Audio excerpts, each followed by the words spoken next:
Okay. OBS says we are streaming. Are we? I'm going to check YouTube. I believe YouTube says we are streaming now. Here's the $64 question. I'm trying to simulcast on YouTube and Odyssey at the same time. So, this should be working. The plugin I have for OBS that's supposed to work with Odyssey says it's streaming. I'm looking on Odyssey and it says starting soon. Maybe I should reload. Are there any Odysseyers that can see me? If so, please write something in the chat. Is this going? Is this going? Something in the chat. Aha, yes, yes. Haha, we are live on both YouTube and Odyssey at the same time. How do you like them apples? How you doing, Chris? Hey. Now, I'm not going to be on cam because I've been trying to figure out why I have all those frame drops. And the cable company swapped out my cable modem, but that didn't seem to fix the problem. So, one thing at a time. I've got multicasting, multi-streaming, whatever it's called. I've got that going on. And if this works, I should be able to... So I've got the YouTube chat here. If I just make that disappear, the Odyssey chat should be behind it, but I don't think anyone on Odyssey has said anything yet. But if you are on Odyssey and you are watching, hello, hello, hello, yay free speech platform. I don't know how I can see that the way I can on YouTube. But we'll see if it goes.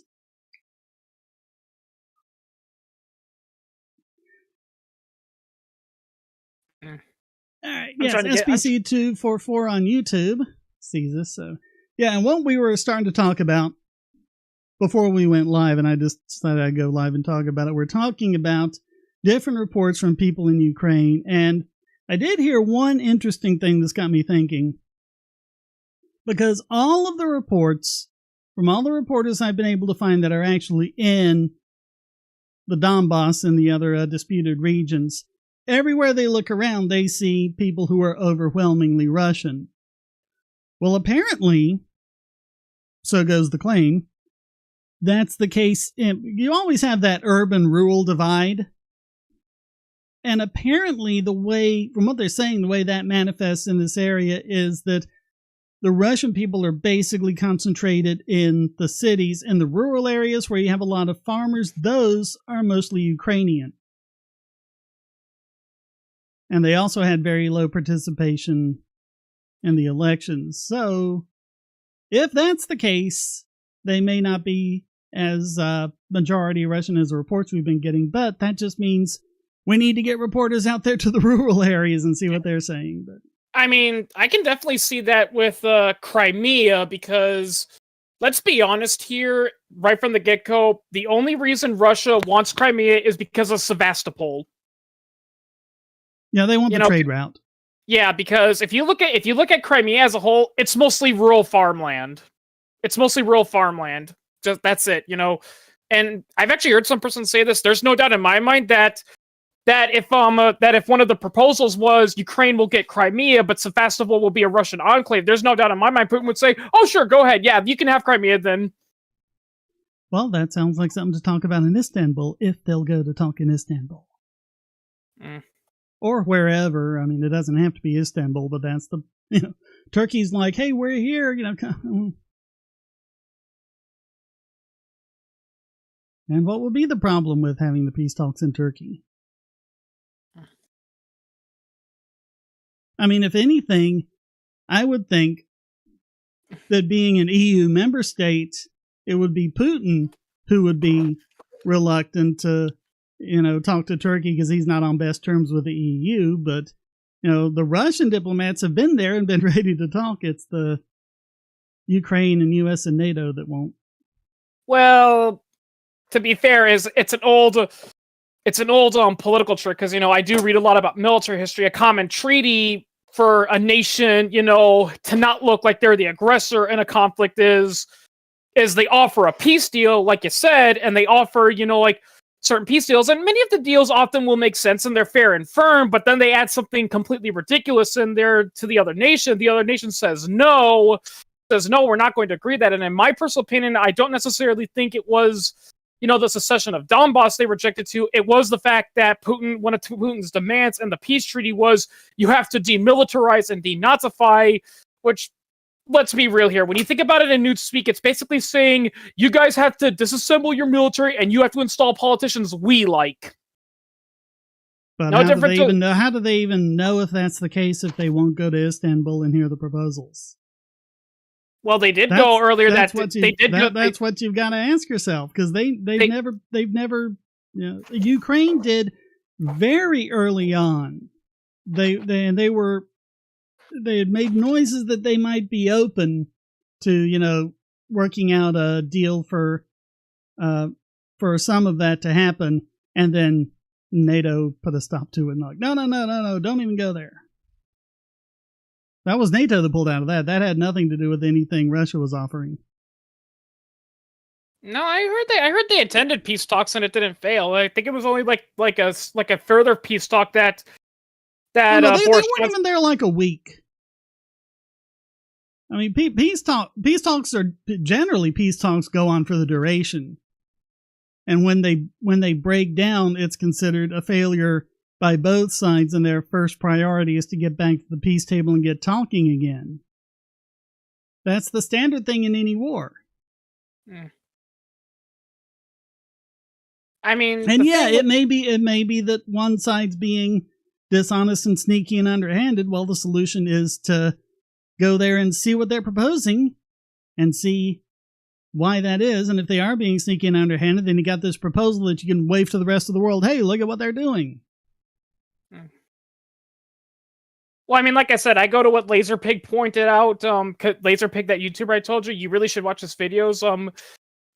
I honestly think, that's just what Putin was trying to do in the early day. He was trying to either get them to sign a deal, so they would, thinking that they would concede. And if they wouldn't, he would just go, well, Ukraine's not, willing to negotiate. I mean, I think a common historical... Well, that's generally how it goes, though. That's how it goes with every side in every war, usually. They, run in and start, banging on things, and they say, hey, you're going to do what we want now? And, it's usually after the war progresses on a bit that the talks start to, take shape a little more.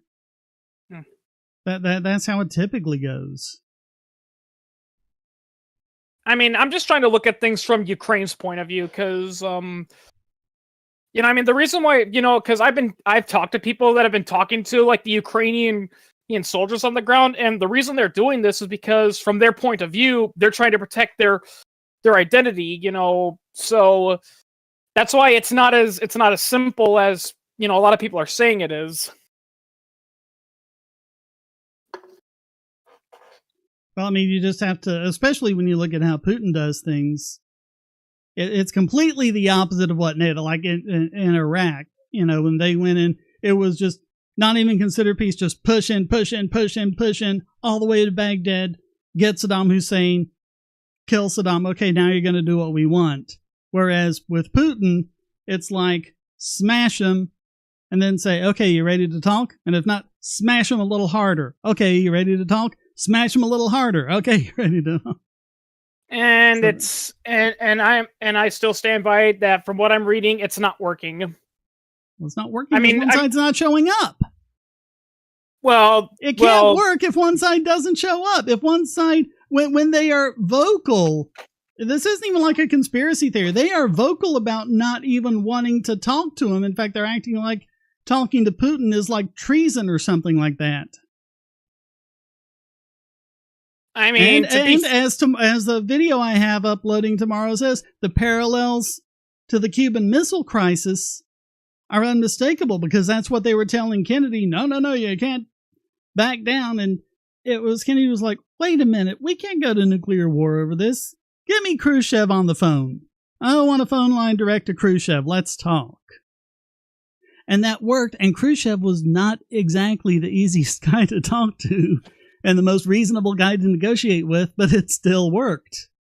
I mean, and all that. I mean, the issue again. The issue I'm having with this is that you're kind of giving Putin a little too much credit because, again, going back to what Laserpig said, because Laserpig is a former British military intelligence, and he's analyzed the history of warfare and all that, and he says the biggest issue with the pro-Russian siders is that people are like, but can't you see what Putin's trying to do? It's like, no, you're assuming you know what Putin's doing. I think, and he says, what's really going on from what I'm seeing is that he's just making it up as he's going along. You know, I mean, maybe he is, but at least go to the peace table and find out what he's offering. And then see if you can get him on something else. Because if it is the case that Ukrainians are just kicking Russian ass and they're retreating and leaving all their tanks behind and everything else, like we've been told for, 8-9 months now? That's a long time to be retreating. But if that is the case, that's exactly when you go to the peace table. It's like, look, idiot, you're losing. Let's talk. Let's end this. I think what Ukraine's trying to do is that, you know, especially with their recent gains, is I think they're trying to reclaim those areas. Then they're going to talk, you know. Because, I mean, yeah, I doubt that's going to do anything except prolong the war a lot longer. I mean, honestly, I think the reason why this war is going to be prolonged and why Zelensky, you know, said they won't negotiate with Russia as long as Putin is because, again, from what I'm seeing, Putin made it very clear, you know, Donbass will be part of Russia. He's clearly in denial, you know. And I'm not just saying this from Ukraine's point of view. The Russian people are sick of this war. They are protesting. They are refusing to go to war. A lot of them are flat out saying, we don't give a crap about Donbass. Let Ukraine have them. Have it, Putin. You know, just evacuate. Yeah, Putin's point of view is that you can't really call this racist because Russian isn't a race, ethnicist or whatever. His idea is that everyone who is Russian should be a part of Russia. And if there are Russians in Donbass, then Donbass should be a part of Russia. And if there are Russians in Crimea, Crimea should be a part of Russia. That's just how he thinks, and I don't think you're going to shift him on it. Oh, then it's his funeral. Well, he shouldn't come crying to us when the Russian people finally impeach him, because that's going to happen. The problem is if you impeach him or you assassinate him or something like that, there's people a whole lot worse than Putin ready to take over. You think Putin's bad? There are a lot of the real old Soviet Guard type intellectual descendants of all of them, you know, who are the really bad ones. The next Khrushchev, you know. There are some really, really bad. Putin is a legalist. He is thinking, okay, what has been the precedents that have been set by the US, by the UK, by NATO for the last 20 years? And he is acting completely in accordance to that, because when they go into... I'll be right back. I'm not trying to dodge the question or thing. Right. I just got to put my plate away. All right. When they try to go into Serbia and say, okay, we're going to stop Milosevic and we're going to break up, you know, Serbia and Bosnia, and we're going to make Kosovo its own little thing. And they do that, and they go into Kosovo, and they immediately put NATO into Kosovo. And then all that goes into the international court, and the international court says this is fine. Putin's sitting there thinking, well, if it's okay for them to do it, why isn't it okay for us? The international court said back in Kosovo that this is fine. When the US and NATO do it, it should be fine for me to do it, right? And every step that he has been done, everything that he's done, every step that he's taken has been completely in line with trying to establish, like, when this is all over, I'm sure he's going to have everything to bring into the international court, saying, you know, look at Kosovo, look at Bosnia, look at the Balkans. Everything I've done is perfectly in line with that. You said that was fine when NATO did it. You said that was fine when the United States did it. You got to say it's okay when I did it too. That's what he's doing. The guy's a lawyer, remember? Actually, he's not. I thought that was his career before politics. Nope, he wasn't a lawyer. He did study law, but he immediately went into the KGB. Okay. Well, he at least studied law, so he then from there he like swapped around from. But that's what he's doing. He's thinking about legal precedent and what he's going to say to the international court when all this is over. And how do you deny it? If you say it's perfectly okay for Kosovo, if you say it's perfectly okay for the U.S. and NATO to do it in the Balkans, how do you say it's wrong for Putin to do it in Donbass? That's the problem with this. When you go stomping around the world looking for monsters to destroy and going in and pounding on places and doing regime changes, what kind of precedent are you setting up for your enemies to be able to take advantage of? That's why none of that should have ever happened.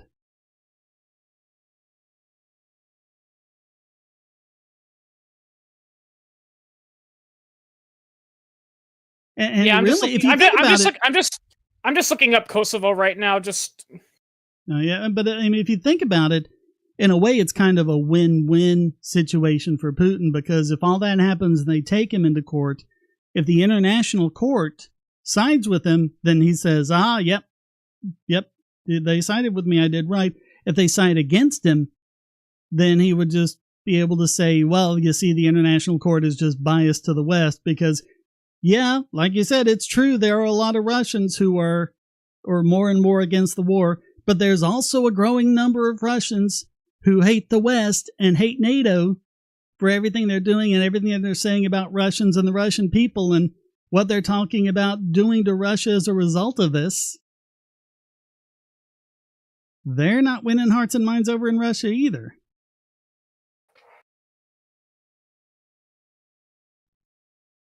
I mean, are you talking about, the alleged that that there's a plan to divide Russia up? Because I mean, I read that was more of a hypothetical of what might happen, but that's not an actual long-term plan. No one said any specific formal plans, but they've made all sorts of noises about, depose Putin, set up a new government for Russia, break Russia up, have the Russia permanently occupied by NATO and U.S. forces and things like that. And how do you think the Russian people react to that? How do you think we react to that? Look at how we react to that stuff. Okay, so I'm looking at some stuff, and one of the biggest differences between Kosovo and what's going on in Donbass is that I think a thing that people fail to realize is that what happened in Kosovo and Bosnia and Herzegovina, it was not a NATO operation. It was actually a UN operation. NATO was just providing the military support for the UN because there were non-NATO nations participating in the Kosovo. How do you differentiate that in the international court, though? That's more of a technical difference than a legal. It was still NATO doing it, and there was like 3 seconds before they set up a NATO outpost there.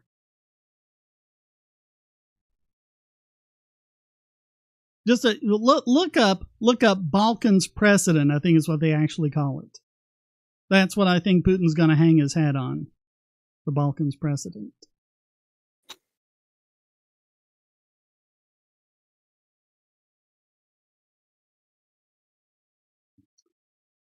All right, not seeing any chats in Odyssey yet. Again, I don't know how to tell how many people are actually watching, but I'm trying to get Execution, or maybe if you're okay with it, Pony Dev on board. Okay, yeah, that'd be fine. Yeah. I'm not. Pony Dev is biased, though. Just keep that in mind. I've got several of his posts are just like no. Okay, you said it's the Balkans precedent. I think that's what it's called, the Balkans precedent.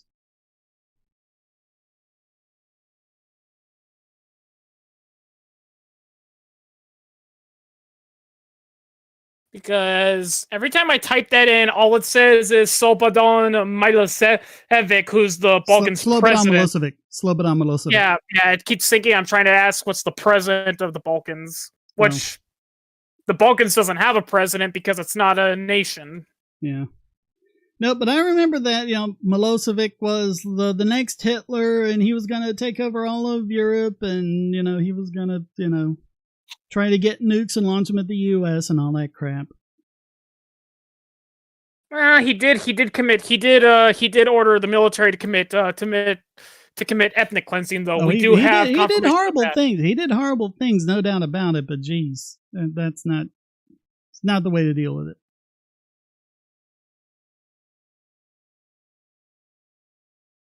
Ponydev wants to know how they gave as much as they got. Maybe not as much, but yeah. And Ponydev wants to know how he can join the live stream. Like, does he have to be a member or? We can get him in as a. I might be able to make him a mod or something, just temporarily to get him in. Yeah. I have to go over to Discord to do that.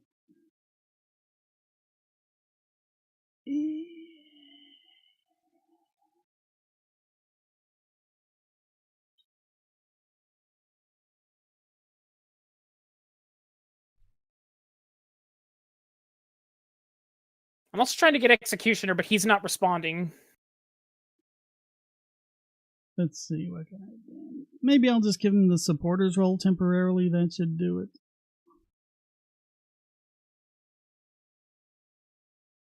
See if that gets you in, Pony.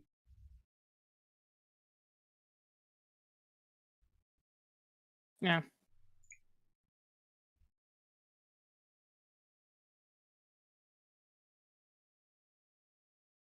Hello? Ah, there he is. Oh, yeah. Okay, a bit loud. I need to turn you down there. Hang on.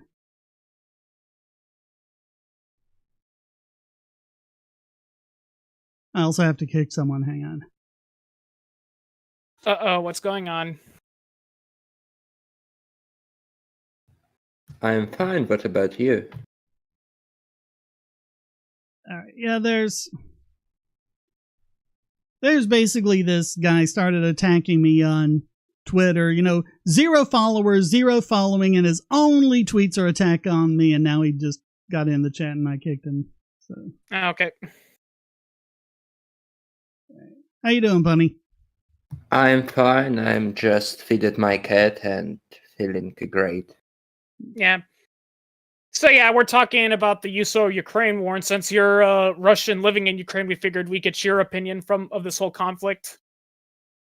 My opinion is that Putin started this war at 2014, and the largest problem here is that Russia is trying to annex Ukrainian territories, and Russia supplies a lot of ammunition to their rebels. They kill a lot of Ukrainians, and it's a problem because up to 2014 there wasn't any problems with Russians in Ukraine, and the largest problem was when, after Euromaidan, there was some separatist groups, and in a day they got a lot of munition from Russia, and they started up a rebellion. And now war continues up to today, and Russia few days yesterday there was a lot of strikes in different cities of Ukraine, and I don't know what Russia wants from this war, and I don't know how this war might end.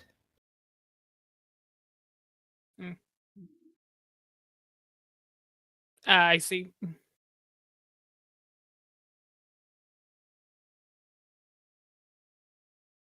I mean, whereabouts in Ukraine do you live? Kyiv. Okay. So there is a problem with electricity in Kyiv. In different hours, electricity is turned off. Yeah, just to catch everyone up, there was a truck bomb that took out a bridge in Crimea, and in retaliation, Putin's forces fired on energy targets in Kyiv. Yeah, they did. There was a few days before Kyiv attacks, they attacked a power plant at Kharkiv. It was a month before these attacks. Let me find it. Yeah, the Crimean Bridge. Some people are saying it's a truck bomb, but I've also heard people saying it might have also been one of the drones Ukraine has. Maybe, but it was definitely an explosive. It wasn't, any kind of accident or anything. Yeah. It was an attack. Though, given same with the Nord Stream pipelines, those were attacks. Yeah. Those were. It's super funny because Russia, like for months, was saying what Crimean Bridge is super safe. They have like TSA security, nothing can go through it. Like their propagandist media, they even say that there is a special dolphins who protect Crimean Bridge. Well, he may be right about it being TSA security because look at how much has slipped through them. Like in Russia, there was a terrorist attack when like a lot of people died on TSA security because like there was like a huge group, like at TSA security, there's like a lot of lines of people. And in 2013, there was like explosion at TSA security. So due to a lot of, let me formulate this. The TSA stuff is just security theater. It doesn't actually. Yeah. But the problem was what explosion was at TSA security.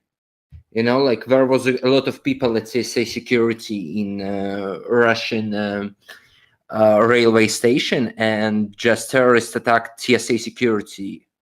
So like there were a bunch of people like lined up at the security. Yeah, and they exploded. Yeah.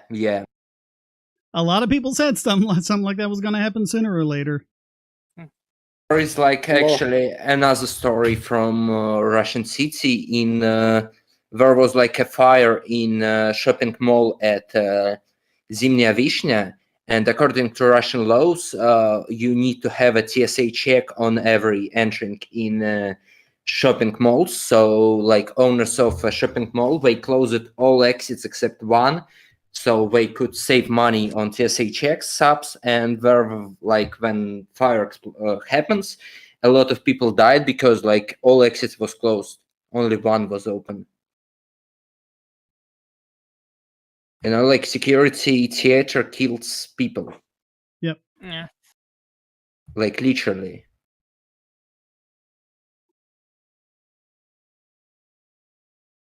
I will say I did read this funny article not too long ago when Putin was talking about, the potential of escalating to World War III, and he was talking about how the West shouldn't mess with Russia because they have nuclear deterrence and it's far more advanced than anything the West have. I'm just thinking, yeah, that's what you said about the Moskva. Well, and we know that they lied about a lot of their nuclear capabilities in the Cold War, so what capability do they have? They lied about the Moskva, you have to admit that, because like even though it was clearly hit by a missile, they kept saying, no, it wasn't hit by a missile, it got caught in a storm. I mean, like Russia have no carriers right now because the last carrier is like in repair for a few years, and like it was in repair, and the crane broke up on the carrier, so it's broke again. I'm just mostly wondering about shelf life. How many of those nukes are still good, and has Russia been able to make any I dropped an article here as like a vice president of Russian government says that Russia will lose a war with USA for 6 hours. Like they didn't have any illusions. He like says that USA could destroy 90% of Russian nuclear missiles less than in a few hours. Well, another thing too is that if it went nuclear, Russia would be gone in a matter of hours.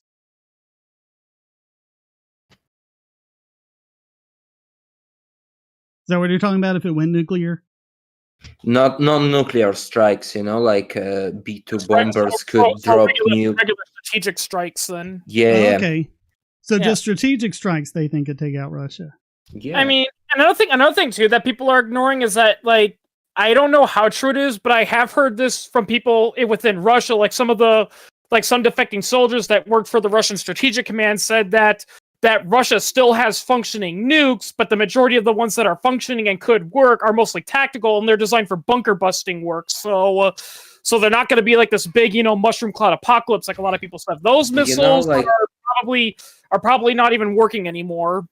Largest problem with Russian nukes is what it will be easy detected when Russia will prepare a strike, because there is a lot of spy planes over Russia, and if they will try to draw nuclear bombs, it will be easily be detected, and you could strike missiles and airpods. I'm just thinking though about how in the past basically every prediction like that has failed. Like Vietnam was just going to be quick, take him out, and it would be no problem. And Iraq would only take, a few weeks and the cost would be negligible. And just those. Russia will take Kiev. Russia will take Kiev in 3 days. Yeah. I was actually saying this earlier, Pony Dev, one nation I hope learns from this is China, because, China, because I remember reading when, it looked like Russia was winning, China was actually getting ready saying, oh yeah, maybe we can take Taiwan. And then they hear that the Ukrainians are holding their own. And now all of a sudden they're like, on second thought, you guys keep an eye on Taiwan, but don't actually invade yet. Actually, China have a tiger claw, paper tiger army too. Because a lot of their weapon is just a copy of Soviet one and so on. Yeah. China have right now 3 carriers, and one of them are Ukrainian one. China bought it from Ukrainian Navy at 2004. Yeah, going back to Laserpig, I quote him a lot, but he did a video called "Will T-34 Show Up in Ukraine?" because, of the desperation for more weapons. And he said he highly doubts that, but he was talking about how they might buy weapons from China. And some people are saying, well, that would be bad if they buy weapons from China because China has adequate tanks. And he took a look at a propaganda video and he could tell right from the get-go that Chinese tanks had a fatal flaw. And you know what that was? And it was something that if you don't look closely for it, you miss it. When the Chinese tanks were rolling in the video, their guns were wobbling. That means they're not stabilized, and they have to, and in order to fire accurately, they have to stand still to do that. Yikes. Yeah, which basically, and in modern warfare, if you do that, that's a great way to get your tank blown up.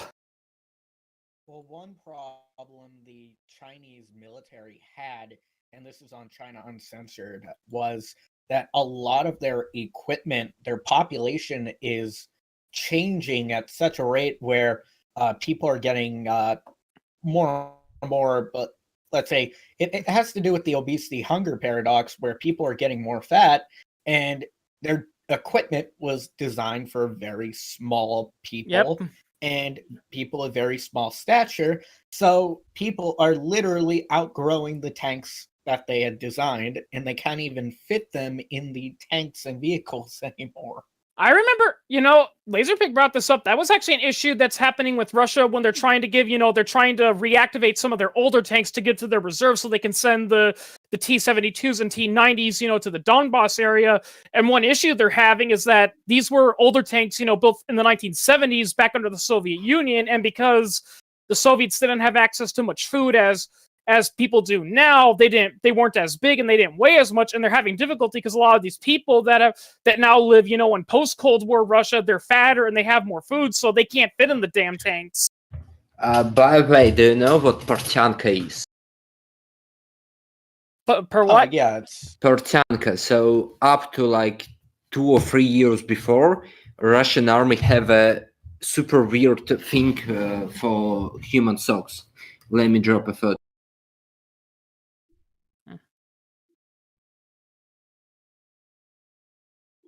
I just think it's interesting, though. I mean, you're talking about them being a paper tiger, but look at how much they don't want to talk about Taiwan, because I think it was a week or two ago, Biden dropped the photo Biden said something. Biden just said something about how, I think he just misspoke. We were a friend of Taiwan or something like that.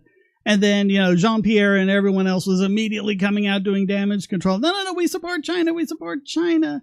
And there was also a journalist on a Skype call with some UN guy, and everything was going just swimmingly, no problem with the calls. And so she asks him about Taiwan and the possibility of recognizing Taiwan as independent.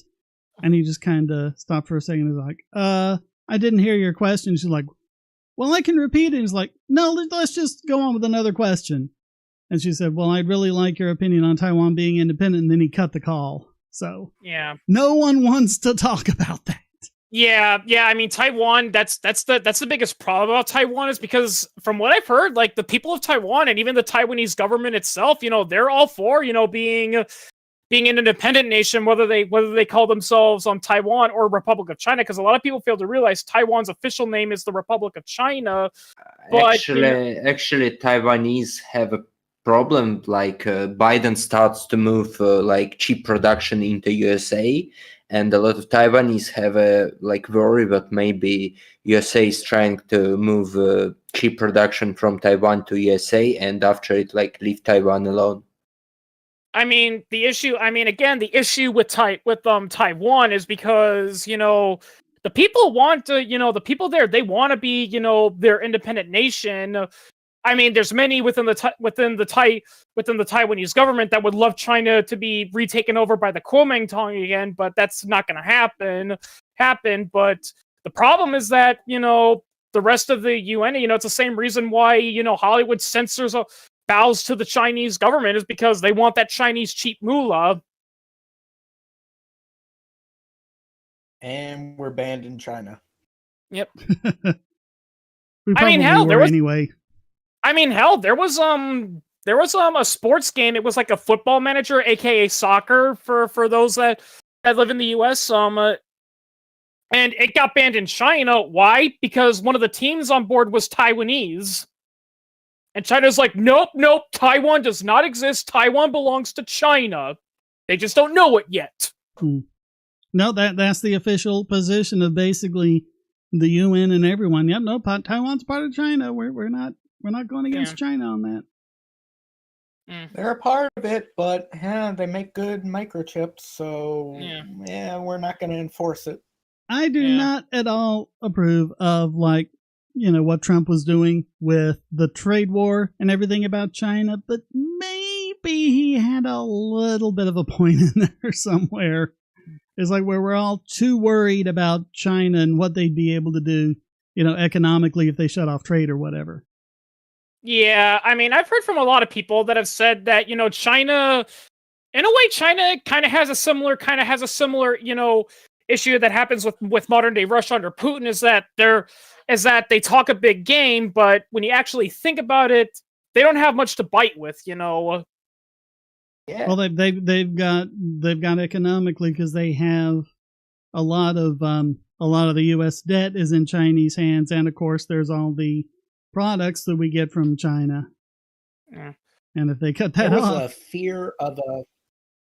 there was a fear a while back of a Russian-Chinese trading bloc type thing where if the United States win against Russia and China, well, Russia and China will just trade together and make up the difference. But when you actually look into the economics of Russia and China, they're not really good trading partners. Actually, I'm looking into that about Chinese and Russia trade, and China is buying oil from Russia twice more cheaper than price on stock market. So China. Yeah, I think Putin at least would be all in favor of a nice trade deal with China. Yeah. Yeah, actually, Shane, this actually kind of goes back to what you were talking about the Cuban Missile Crisis. I was reading about the Cuban Missile Crisis, and here's an interesting thing that gets talked about. You see, the commonly cited reason for why the Soviets put nuclear missiles in Cuba was in response to the missiles in Turkey. And from what I read, that was one of the reasons. But there was actually a secondary reason, too, why they did that. And that was actually because of political turmoil within Cuba, within the Cuban Communist Party, because there was another guy called, what was his name? Anibal Escalante. Sorry if I'm pronouncing that wrong. He was a fellow Cuban communist. In fact, but he was anti-Castro. And from what I read, what happened was that the Soviet Union, when Castro took power, they were all willing to sell him small arms tanks and all that, especially following the Bay of Pigs invasion. Castro was saying, "Oh, nice. Can you give us, some of those long-range missiles and all that?" But Khrushchev was like, "No, that's going too far. Listen, we're not entirely sure we want to be giving you guys, that many missiles because, well, for two reasons. One is that you're a new government. We don't know if you'll exist by the next year, so we don't want our technology getting into a hold of a government that doesn't like us. And two, we don't want to risk you guys using it against the United States, or a country allied to the United States. So we're just going to give you small arms and nothing else." And Castro was not too happy about that, and he was calling, the Soviet Union, going back, betraying the revolution. Annabelle Escalante criticized him for doing that, and in return, Fidel Castro exiled Escalante to the Czech Republic because he thought that the Soviet Union was conspiring against him. So after that happened, the Soviets, got reports that Fidel Castro was considering severing off all ties with the Soviet Union, and he was going to form an alliance with China, and not wanting, to lose, a potential South American influence. They finally said, it's like, "Okay, what do you want from us then, Castro? What do you want?" He's like, "Well, I want these missiles and all that." And they were like, "Well, okay, I mean, hey, the US has missiles in Turkey. Let's put missiles in Cuba then." Basically, they didn't want to lose Cuba as an ally. Well, and they were very worried about the U.S. coming in and overthrowing Castro. I mean, and people would question, saying, "Well, why would Russia, be afraid of China?" It's like, people fail to realize Russia and China, especially the Soviet Union, they were only allies up until the Korean War. After that, they hated each other.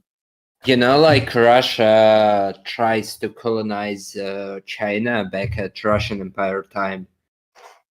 Oh, yeah. There were multiple wars, between, the old Russian Empire and the Soviet Union, between the Chinese. In fact, before...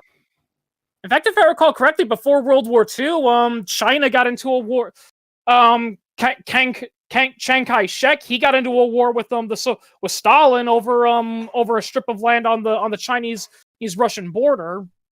It was funny because Stalin government most of the time was in favor of Chiang Kai-shek, not Mao. Oh yeah, Chiang Kai-shek's an interesting person because, a lot of people portrayed the Chinese Civil War as capitalist Chiang Kai-shek versus Maoist, versus Mao Zedong of the communists. Both socialist. Yeah, Chiang Kai-shek was a socialist. In fact, many people have argued that's the reason why he lost the Chinese Civil War.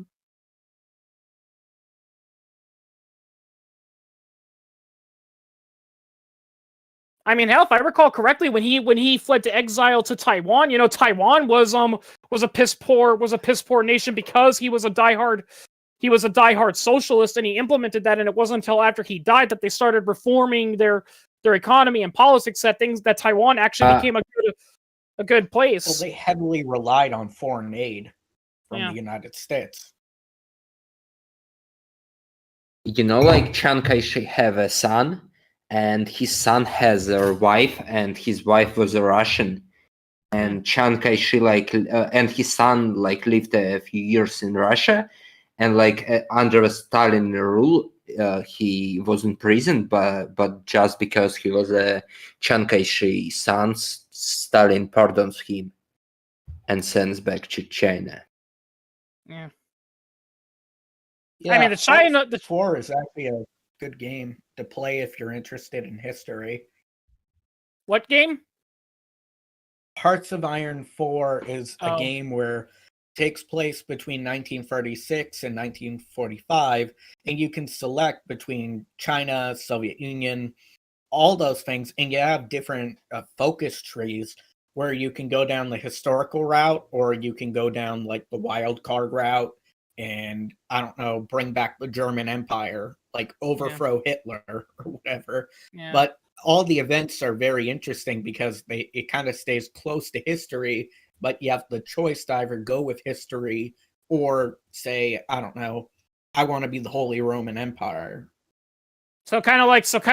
in a way, it's kind of like the film The Final Countdown, where the USS Nimitz ends up in 1941, and they're left with a predicament because that aircraft carrier, because it's so modern, it could literally wipe out the entire Japanese Navy on its own because of the time difference. And they're wondering, okay, what should we do? Should we let history take its course, or should we, take advantage of our technology and wipe out the Japanese?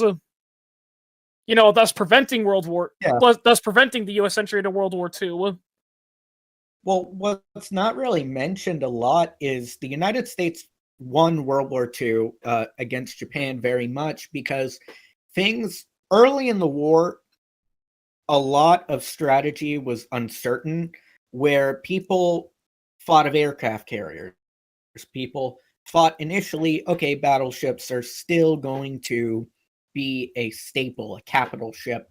But then as they started experimenting with aircraft carriers, they noticed, we can send out 40 airplanes and sink a huge battleship compared to having an expensive battleship just slug it out with the other one. That's the reason. That's the reason why, even though the Japanese Navy initially was bigger than the United States, the problem was that it was reliant on battleships, and it had actually been demonstrated in the 1930s that battleships were not the way to go. Yeah, they're huge, they're expensive, and it just takes a good aimed torpedo or bomb to basically destroy it, and you've just wasted millions of dollars. The future of naval warfare was aircraft carriers and cruisers, basically. Soviets think that you could just sell your navy in exchange for Coca-Cola. Pepsi.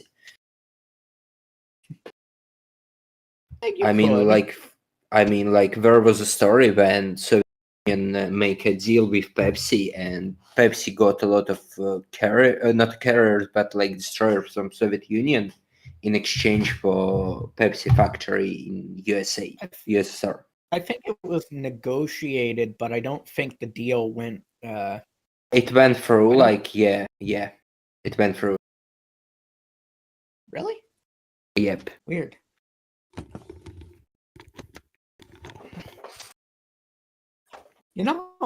17 submarines, 1 cruiser, 1 frigate, and 1 destroyer.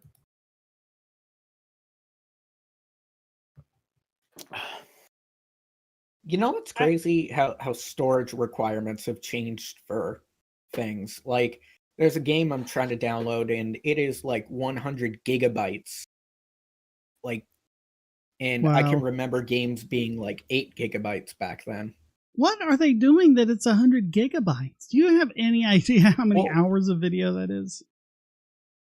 Well, what they're doing is a lot of it is they're not compressing textures down.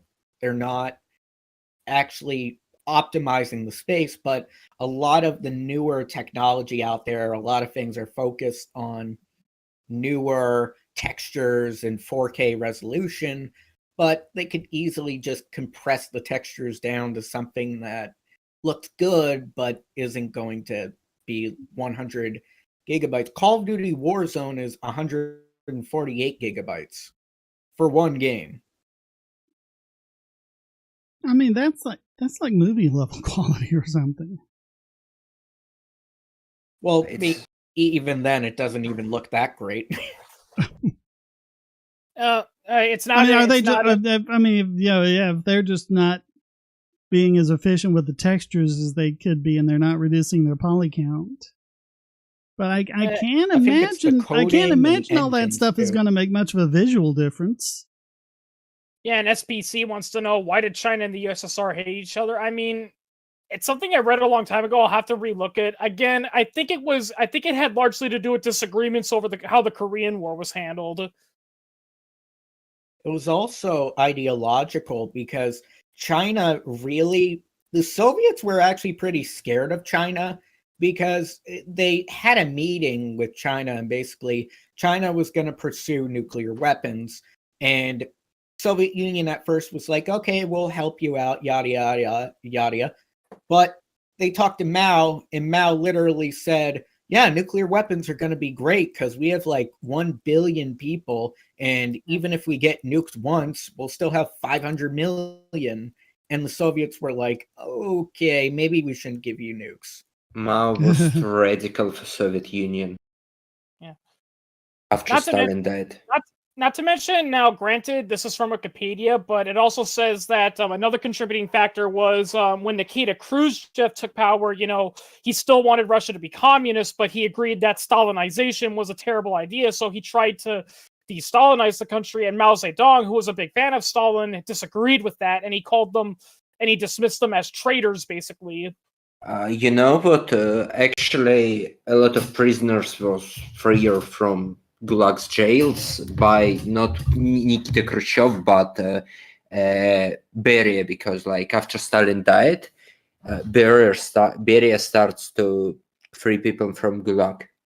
Yeah, so it was a combination of things. Funny thing about Stalin, I saw this funny article about similarities between Stalin and Hitler, and you'd be surprised how many similarities there are between Stalin and Hitler. I mean, Stalin killed more people than Hitler. Yeah, but still, both of them were not nationals of the nations they ended up ruling. Hitler was Austrian and Stalin was Georgian. Both of them were mama's boys. Both of them had iconic mustaches. Both of them, when they were younger, wanted nothing to do with politics and wanted to pursue other things. Stalin originally was training to be a priest, while Hitler wanted to be an artist. Yeah, both of them had Stalin. Both of them served. Yeah, both of them served jail time for their political activities and so on. Actually, Stalin was in jail for bank robbery. Oh yeah. Not a political activity. He robbed banks to finance Lenin, I think. What's so funny about historical irony, because where Vladimir Lenin went after he was exiled after the failed 1905 revolution? You know where he went to spend his days before he returned? Yeah, the most capitalist nation in all of Europe. I find a quote from Lenin from 2019, and he says the old people may not live to see the decisive battles of coming revolution. Up to November, Lenin even didn't believe that he will see a revolution. He thinks he's a loser. Yeah. Well, even Lenin had to kind of liberalize a little bit during, I think it was the latter part of when he was leader. NEP program. But actually, there was a letter from Lenin to Partias Jest, where Lenin says that you couldn't post Stalin as my next successor because Stalin is a dictator. Even Lenin wasn't afraid of Stalin. Yeah, I once watched a documentary about Stalin a long time ago, and there was one person that could criticize Stalin, and he would never dare lift a finger to hurt them. You know who that was? His mother. Yeah. It turns out Stalin was a big mama's boy. And according to the documentary, there's a legend that when Stalin learned that his mother was on her deathbed, he went to visit her one last time, and he tried talking to her, saying, "Look at what I did for Russia, Mama. I started the world revolution, and I made Russia a big economic superpower. What do you think?" And his mother reportedly replied, "So," which was his nickname. "I love you very dearly, but you would have been better as a priest." Yeah. Wait, $1 billion, Alex Jones? What? Yeah, I mean, now he got a almost $900 and some odd million verdict from the jury. They might as well just said you have to pay these people. No, because these weren't punitive damages. These are supposed to be compensatory damages. The cap's on punitive damages. There were no punitive damages here. That whole thing was a show trial from the start. Yeah, I think you said it. I think you said it best. They might as well said the court orders that Alex Jones must pay $250 zillion. He has to pay $1 million, billion, trillion, zillion. That's basically what they did. Do you know what Bolsheviks lost first election in Soviet Union? Like they lost elections into учредительное собрание to SRs, and SR says that Bolsheviks must go, and Bolsheviks just abolished учредительное собрание, and after it like started civil war. But I mean, yeah, the sorry. Menshevik. Yeah. Going back to to Alex Jones and all that, even though he was wrong about Sandy Hook being a conspiracy, I think you brought this up earlier. There actually is evidence that show that there is something that the school district was trying to cover up with which is why they demolished Sandy Hook. And that was, if I recall correctly, they just when the police investigated the crime scene, they discovered that Sandy Hook had crappy security. But yeah, they didn't have any of the basic security that schools were doing since Columbine. We're seeing the same thing in Uvalde. They didn't even have simple things like classroom doors that could lock from the inside. Yeah. Basically what they did was they just put up a gun-free zone sign and locked the door, and it's like, yeah, that'll stop him. Yeah. Well, yeah. Shane, but notice that's the one. Those are the ones they're not suing. They got Remington in a case that never should have been allowed through the door, and ended up forcing a settlement after they drove them into bankruptcy just through, legal fees. The process is the punishment. And with Alex Jones, they got the whole just skip the whole trial part. No, we just get a default judgment, and we'll just completely violate his Sixth Amendment rights, and then we'll go straight to damages. And absolutely nothing. Show me one thing in that trial that was actually about damages. Yeah. And by the way, I say this is someone. Shane. I say this is someone who cannot stand Alex Jones before anyone tries it. Yeah. All right, go ahead, exec. What's the difference? Well, I've been trying to ask Shane. What's the difference between punitive and compensatory damages are like if I hurt you or something. Compensatory damages would be like your medical bills, your time lost from work, or something like that. Punitive damages would be the damage that's used to punish me, to use as a deterrent so that I don't do it again, and neither does anyone else. So basically, it's like a fine, basically. Basically, except it's paid to the person you hurt, not the state. Yeah. Well, the state gets their cut. Yeah, but $1 billion, that's way more than somebody would lose in lost wages. I can't even find another case where it came anywhere close to $1 billion. You have people who through fraud or whatever have killed hundreds of people, and they get judgments in like the tens of millions. Yeah. Well, you had the Amber Heard trial. I was about to and say that was capped to $15 million. Yeah. Well, that only ended up being like what, 8 million or something like that. Yeah. Again, I think this isn't about money. They know Alex Jones can't pay it off. I know what it is. It's to put him in debt for the rest of his life so he can't say anything. It's just listen. No, listen to the plaintiffs' opening arguments. They said what it's about. It's about taking his platform away and making sure he can never speak again. He just said outright it's about taking away his right to free speech. Yeah. And, look, I don't want to sound heartless or anything, but, I lost a lot of sympathy for, the parents of Sandy Hook. It's like, look, I can't even fathom what it feels like to lose your child, but don't freaking use their death to push an agenda, Well, and again, why aren't they actually going against the school district and the state for not actually securing things, Yeah. Why aren't they suing the people who are actually responsible? Although to be fair, it wouldn't surprise me if many of them, I think deep down, they personally, don't care about Alex Jones, but because they're in such an emotional state, other people are manipulating them, and because they're in that emotional state. This many years later, they're not in an emotional state. Yeah. Not this many years. No. Yeah. I'm not going to give them that excuse for a second. Yeah. I mean, maybe initially I can understand, but yeah, by this point, it's like people, you got to move on. it's I am sorry you lost your children, but look, it's done.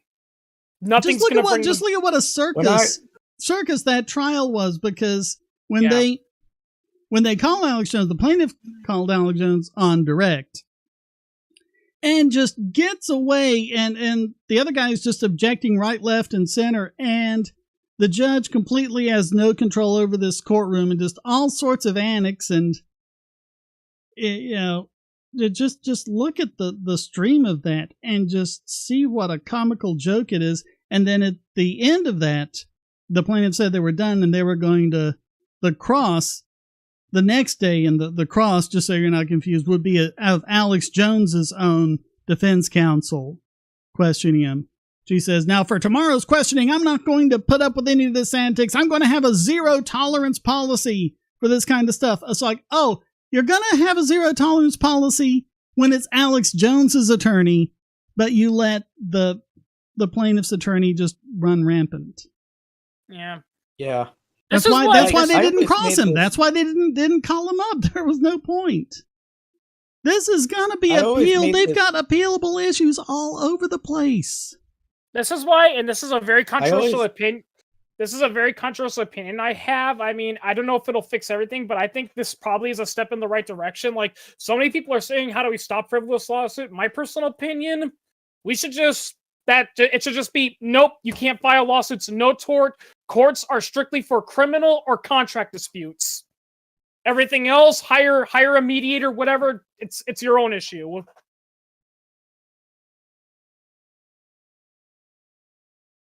I mean, this is what they do. They go after Alex Jones, someone who, most people are not gonna, defend a lot of the crap that he says.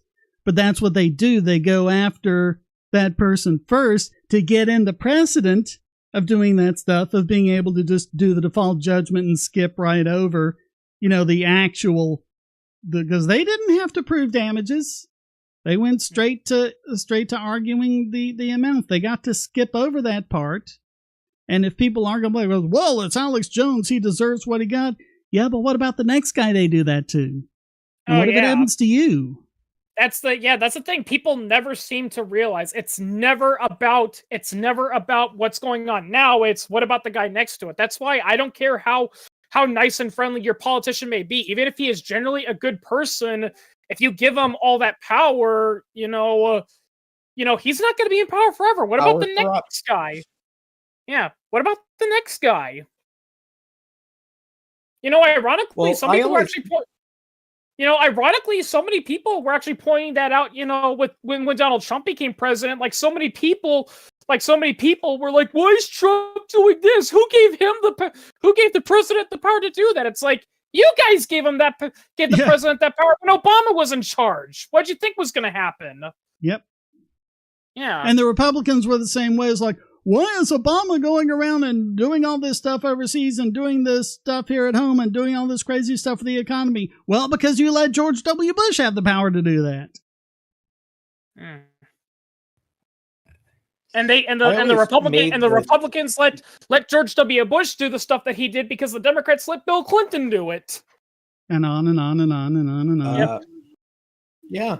Have you discussed before, action by Joe Biden when he called for pardoning all simple weak possession conventions? What are you referring to? A few days before, Biden just called for pardoning all simple weak possession convictions. Oh, that, yeah. Yeah, that's a joke. Yeah. It was an October surprise to try and get him support. But people have said, okay, yeah, I want to do that, and it's just how do you think? No one's going to actually be able to take, or very few people at least are actually going to be able to take advantage of it. I don't take Biden seriously at all. Will Democrat lose these elections, or they will falsificate it? How do you think?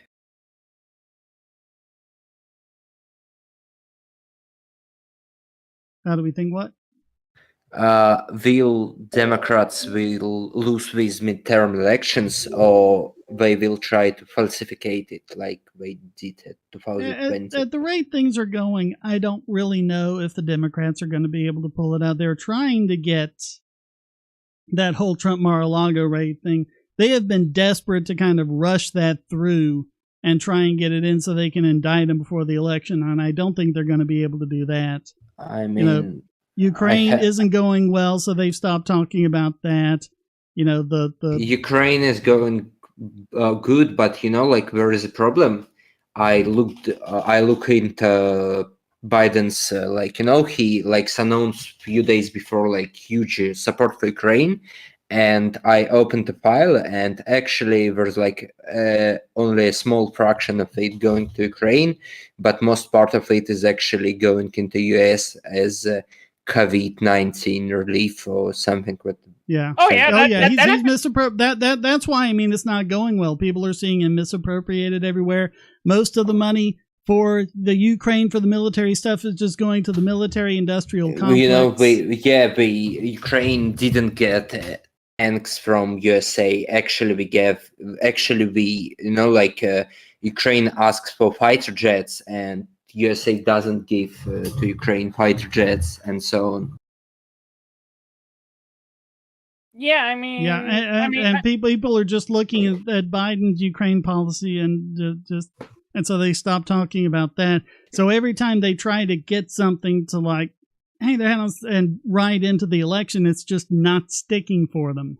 Yeah, I mean, honestly, I will say, can I just say something real quickly? Honestly, that's actually why one fail that Tim Pool did, and normally I like Tim Pool, but one fail that he did was, when the Nord 2 stream occurred, he was suspecting that maybe it might have been a U.S. conspiracy, and he mentioned that that Joe Biden said in an interview that if Russia does this, Nord 2 won't is going to be done with. But it's Biden says a lot of crazy stuff. I'm into Russian conspiracy camp because a few days before strikes, Russia says that they will cut gas to Europe. I think it was Russia. Why would Russia do it that way? Because they plans to stop Nord Stream, and if they will do so, they have penalty according to international laws and treaties. But I mean, wouldn't they just say, because they're losing? But the more natural gas that leaks out, the more they lose. Wouldn't they have just disabled it in a way where they don't actually lose the gas? They actually cutting gas supply to Europe. They supply less, but price on gas going up, and actually Russia gets even more money from gas than it's were getting before 2000. I just think they lost too much from the leaks for that to make any sense. They lost. That was a huge hit to them. My personal opinion, and I mean, granted, there's no proof yet so far, but I am willing to bet money that it happened. I think it was conducted by Russians, but not the Russian government, but by the various anti-war activists that are popping up. Yeah. Here's something to consider, though. I mean, the ones that got hit hardest by losing the pipeline was Germany, and they're talking about how are they going to make it through the winter? Because they were so. I think Germany shouldn't close their nuclear stations. Oh yeah, that was dumb. We talked about that a lot, but they're talking about how are they going to get through the winter and everything. And Germany, of all the NATO countries, they were the ones who weren't quite 100% gung ho about the war, and they've been reluctant to send over fighters and things like that, and they've been, among the NATO countries, one of the ones saying, hey, maybe we should get people at the peace table. And now, all of a sudden, they've lost, a big supply of natural gas. Russia, number one world supplier of natural gas. Who's the number two supplier in the world of natural gas? Yes. It's the United States. So you got to imagine that America is over there going, hey, Germany, kind of looks like you lost your natural gas there. You're in a bad situation. Again, hey, I go look, back. We've got all this natural gas. Actually, we're your friends, actually, right? We're your buddies. We'll provide you the natural gas. I looked into... And since we're such good friends and we're giving you all this gas to help you get through the winter, maybe you want to get a little more gung-ho behind the war for us? You know, like... Don't imagine whether or not the U.S. did the Nord Stream sabotage or not. Don't imagine that conversation's not happening. Actually, it's good, but like Ukrainian war shows to Europe that like greenwashing is bad idea, and like nowadays politics in Europe starts to say about restarting nuclear programs and so on. So like France says they will build new reactors, England says they will build new reactors and so on. France has generally been good about getting nuclear going. You know, like actually Ukraine did this good too, because like Ukraine have like largest nuclear power plant in Europe. Well, yeah, and if you look at what happened, you have France and you have Germany, and pretty much at the same time, France said, we're going to really get behind nuclear power. Germany was all like, oh, we're going to do clean energy, we're going to get rid of the nuclear, and we're going to go to renewables. And look at what happened to the carbon output. France's carbon output went way down. Germany's went way up because they were now more dependent on oil and natural gas. Yep. And there's a lot of people who are thinking that the big environmentalist movement that got Germany off of nuclear, like might have been some astroturfing by Russia involved in there. There is proofs that Gazprom paid money to eco activists. Like Gazprom paid money to them. Like where is the proofs of that? Yeah. Yeah. I mean, it would make perfect sense because that just makes them dependent. I mean, I'm not doubting, Shane, that conversation you're talking about earlier happened. I'm sorry, I will go for a smoke for a few minutes. Yeah, but I still don't think that the United States actually did it because, people ask me, well, why would you say that? It's like, just look at frickin' Watergate. They couldn't cover up spying on a cheap hotel. If they couldn't do that... Oh, no, they can blow stuff up. The U.S. can blow stuff up. Oh. And there are a lot of people who have noticed that there were...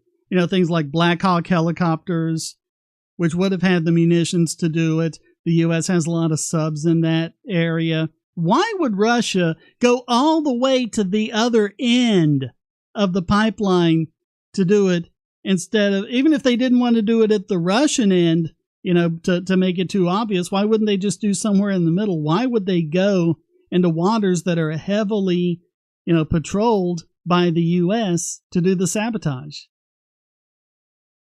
Well, I can address the Black Hawk thing. The thing that people fail to realize, Sweden has Black Hawk helicopters. They got them in 2017. No, I mean they were looking at call signs and everything. I don't really know, to be honest, but I don't know. Sometimes it just kind of sounds like the whole proofer type thing, so I stay out of it until it gets confirmed. But well, I mean, there's not confirming proof, but think about it. Some guy gets killed, and it's obviously a murderer. A couple months earlier, this guy on video says, "Hey, I'm going to kill that guy."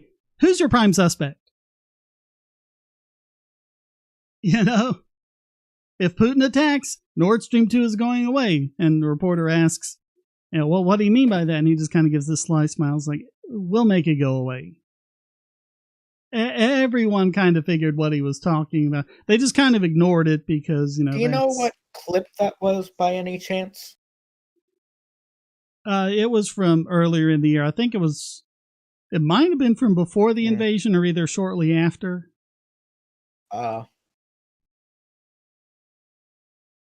Just curious, Shane, when you do your videos and stuff, what color space do you use? I've learned to try to stick, at least with the final output, with sRGB. Because a lot of times if you don't and you try to use a nice color space and then you upload it somewhere, they end up converting it to sRGB and it looks terrible. Yeah, I've been trying to do like my videos and stuff, and the problem I'm running into is the Radeon drivers I have for my 6800. Basically, it worked great on the 5700, but then when I installed the new graphics card, it just did something where all the images turned blue. I think it's a driver's issue, but whenever I flipped on 32-bit color, when it would render out to such, or a different color profile, it was fine. But it's just very weird. I upgraded the graphics card. I installed the drivers, and it just I gotta reinstall it. Make sure all of your display settings and everything are proper and coherent. I can't see why that would be. It has to be a driver bug. It would have to be a driver because I was looking at it, and whenever it looked like, okay, everything's fine, then the image behind my avatar would be like a cyan blue, and it's like, what? And it would like waste hours of rendering. But it worked with the CPU rendering, but it doesn't work with GPU rendering. In what software? Sony Vegas 16. I can't remember which version they put this in because I'm on 19 now, but I found with the later versions I've had better luck, especially if it's an older file from a previous version that I'm loading up. If you go into the video settings, and if it's on something like 8-bit legacy settings or something like that, you change that to 8-bit full, and it seems to work a lot better. Yeah. Also, like a few days before, Russia started to use Iranian drones, like Shahid ones, and they have pretty bad sound,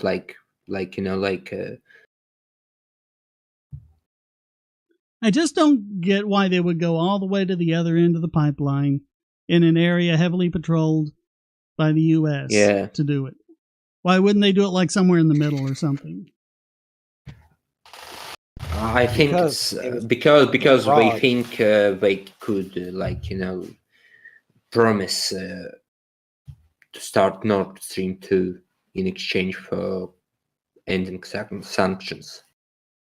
There were just a lot easier ways for them to sabotage, even if they were going to do it as a false flag. There were just a lot easier ways for them to do it, and without losing all that natural gas.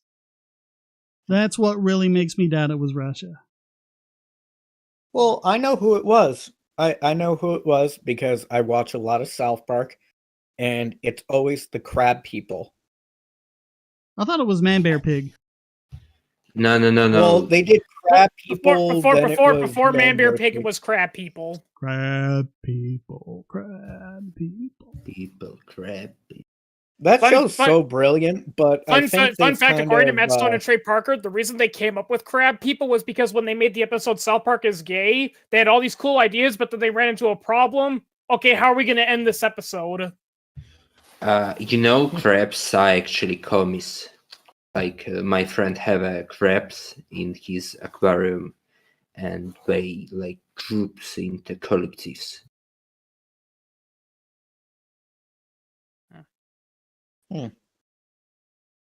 Also, well, crabs.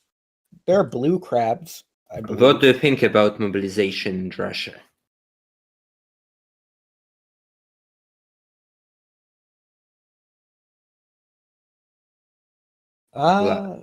Mobilization. Mobilization? I mean, conscription is slavery, so. Yeah.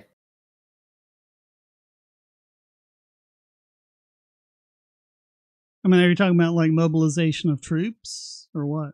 I mean, Putin announced partial mobilization of the Russian army, and a lot of people in Russia being mobilized into army. Oh, okay, yeah, so conscription, yeah. Yeah, it's not a conscription, it's mobilization, because Russia have a conscription army already. What's the difference between conscription and mobilization? Mobilizations means like, like after conscription, like you spend 1 year in army and after it you like free to go. But mobilizations means like, like you spent 1 year in military, like into your 20s, but now you're into your 50s and you must join military. Like, imagine like if USA starts to group, like every people on streets will be in military. Okay. Yeah. Also, Shane, there's one interesting theory I've read about the Nord 2 stream that caused the explosion, and this kind of goes by what I said earlier about the Moskva. I mean, granted, again, there's no proof of it. We're still gonna have to learn, but there's also a theory that maybe the explosion might have been caused by, because given what we know about how Russia operates a lot of their infrastructure, maybe the pipe wasn't properly maintained. Like in 2007, Russia exploded a pipe into Georgia, and like there's a lot of proofs of that. Yeah, I think they ruled out.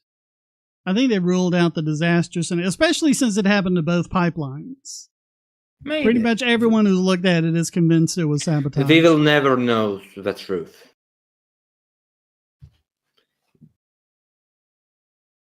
There'll probably be something. Years from now, someone will request the right FOIA document or something. Because even if the U.S. didn't do it, they know a lot more than they're saying. It will be very tough. It will be a very tough winter for Europe. Finland could be honestly, candidate. Honestly, Shane, you're ironically, I think this conflict, you're giving both governments way too much credit. Yeah. I don't know. Just the thing. Look at the results, assume it was intended, and ask who benefits. And the country that comes out the most ahead in all of this is the U.S. Because they get Germany on board more with the war. They get all of Europe more dependent on getting natural gas from the U.S. instead of Russia. Putin is CIA agent. Oh, that's original. I haven't heard that one before. Well, another thing too I'm reading about why I'm kind of, I'm still a little skeptical is because, from what I'm reading, the German chancellor did tell the U.S. if Russia actually invaded Ukraine, they would actually cut ties, with the pipeline and all that. Like, not necessarily stop buying gas, but they would severely cut down on how much they would buy and all that. So, well, Stoltz, I think, is kind of going back on a lot of the things that Angela Merkel did. The nuclear reactors being one of them. I think they've all gotten a lesson right now in how valuable nuclear power is. Actually, there's a problem that Merkel destroyed Germany military army. Like we have this army right now, and before Merkel. Wait, they've made them so dependent on NATO. Yeah. Oh. And now they're dependent on U.S. for energy. Yeah. And like Germany are closing up because they don't have gas. SBC wants to know where he could get more information on like Hitler's gun control policies. I don't know if Tick did a video on that or not. TIK. It's about Tick history. He's got a lot of videos on various aspects of the Nazis. It's really enlightening. Yeah. And he debunks a lot of the stuff you've been told about Nazi Germany. Yeah. Yeah. He did a good video about how it was socialist, and a lot of people are like crap on it, but it's one of those things where people think, well, the Soviets fought the Germans, so they couldn't be socialists, and it's like, well, yeah, I'm sorry. We have like air alarm, so I will lose this. I will go. Like we have air alarms right now. Have a good night. Okay, stay safe. Okay, I will go to shelter. Yeah. Stay safe. Definitely stay safe. Yeah. Have a good day. Yeah. But the whole thing about, like, well, Hitler was this and that, and it's like, yes, Hitler and the Nazis, they did to... It's weird how they categorize it as, well, they privatized some things. Well, you got to ask yourself, who did they give it to? And they gave it to the Nazi Party officials who were involved in government. And yeah, sounds like redistribution of means of production, though. Yeah, and he had a lot of he had like a couple of different videos where he responds to people's criticism of that video, and I mean it's pretty unassailable, especially if you watch the ones where he responds to what everyone else is saying about it. But I don't know if he's done one specifically on gun control or not. There was The Vampire Economy, which I hear is a good book by, I think it was Gunter something, I can't remember. Where even the guy who wrote it is a socialist, but even he had to admit a lot of what the Nazis did in regards to firms was nationalization, but it was nationalization in a weird way where they would kind of take the ownership away from one and then give it to a party member or I think it was the National Socialist Workers Union, like people involved there. So he was like, yeah, it was nationalized, but it was done in a way that people have a hard time understanding. Yeah, a little off topic, but I saw this. Executioner. I don't know if I ever told this, but I saw this funny joke. It was called the history of. I don't know if you've heard of it. It's a place called Transnistria. Oh yeah, that's near Moldova. It's like if the USSR never screwed up. Yeah, I saw a joke about that one time. It's called The History of Transnistria. It says after the Cold War fell, and it shows Transnistria looking at Romania saying, "Don't you dare annex us!" And Romania's like, "Dude, we're not going to annex you or take over you." Ah, yeah, that's what they all say. "Dude, we're not going to annex you. Careful, I got Russia ball and I know how to use them." Dude, what the hell's your problem? And Moldova's like, just ignore him. He's crazy. Just ignore him. And basically, that's what Moldova does to Transnistria. They basically just say, yeah, whatever. Yeah, okay, you're your own, quote, country, but... Yeah. A country that without Russian foreign aid would collapse in on itself. Funny, because they still have... It's a good point, SPC244. They said they couldn't be socialist because they attacked the USSR, but they attacked capitalist countries as well. So yeah. I mean, Poland wasn't a socialist country. The Czech Republic at the time wasn't a socialist country. And another thing too that people fail to realize is that Hitler didn't hate communism because he was a right-wing extremist. He hated communism because he thought it was a butchering of socialism created by the Jews. So it was more of a racial thing, not an economic thing. Well, an appropriate thing to call it would be racial socialism, where, okay, everybody else, they should die out, but if somebody's Aryan and they're a worker, well, maybe we should help them out. Yeah. And another reason, too, I still want to see a good description of who actually is Aryan.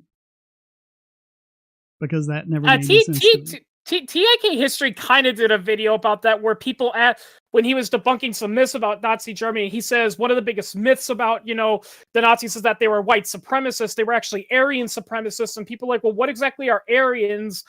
Basically, they're Germanic, from the Nazis' point of view, they were Nordic Germanic, basically. So basically, you had to have ancestors that came from Scandinavia or Central Europe, basically.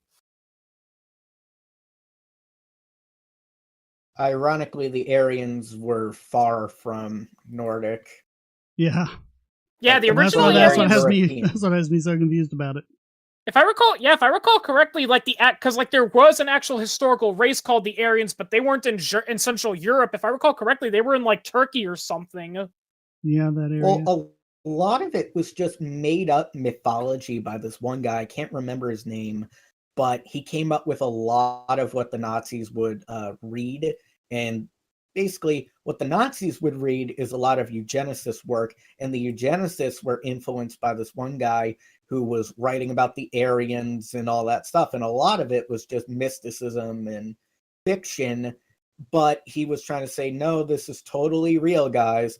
There was a Nordic tribe that conquered their way all the way to India, but they got bred down because of the inferior brown people. It's like weird stuff. Yeah.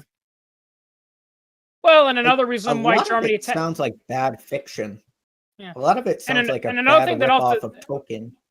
Sorry. Another thing too that often gets ignored about Germany invading the USSR is that another reason why they did it wasn't because they hated communism. It's because they wanted the Caucasus region because they needed the oil, and they knew for a fact the Soviet Union was not going to give it up. Yeah. Yeah. Well, a lot of things are a mix of political and economic reasons as well. I even like how TIK history debunks the biggest myth about Operation Barbarossa. Operation Barbarossa failed because of a combination of the Soviet winter and the might and tenacity of the brave Soviet fighters. No, if you look at the battle statistics, the Soviets got their asses kicked. The real reason Germany lost Operation Barbarossa, they ran out of oil. Simple as that. That's all it was. They ran out of oil. Disadvantage. It's amazing. It's amazing how many things can be decisive in a war other than actually fighting people. Yeah. Yeah, they ran out of oil, you know. I love economics because it's interesting to look at these conflicts and see the real way economics can influence how a country fights. Because Germany, they looked okay, they have the factories, they have this and that, but they lack the resources to sustain those factories. Yeah, they needed oil. They sucked. Yeah, they needed oil, you know, fuel. Germany had a lot of coal, so people are like, well, they could have just made diesel from the coal they had, but that takes time. That's expensive, and at the time, diesel was not a reliable fuel source. If you had to use diesel, that meant you were desperate. Another thing too back then is I don't know how, and I've heard it's still somewhat true today. Another problem with diesel is that diesel engines are incredibly complicated and they're prone to breakages. So they can break, but maintained well, they can perform better than ethanol fuels. But even then, ethanol is terrible for an engine because of the water content. And Laserpig brought this up in his video about the T-34. Contrary to popular belief, diesel does indeed catch on fire, and it can burn just as hot as gasoline fires. Yeah, I think Shane did a video on leaded gasoline, and that actually was a good video because there were a lot of. I was going to do a video about it, but there was just a lot of misconceptions about. Leaded gasoline and CFC are toxic, dangerous chemicals, but compared to what, you know? Yeah, compared to today, but that was the quickie on Thomas Midgley Jr. Yeah, about. you know. Yeah, he did better than what was there before him, which is why it started catching on.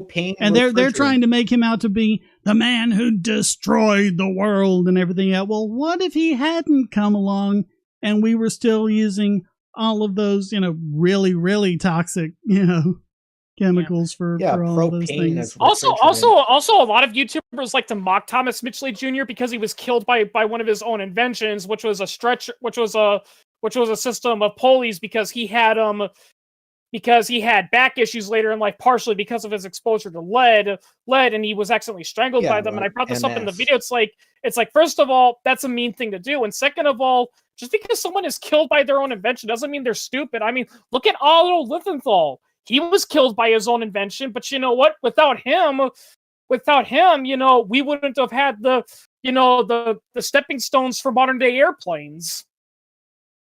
Well, people like to find irony where really there isn't irony.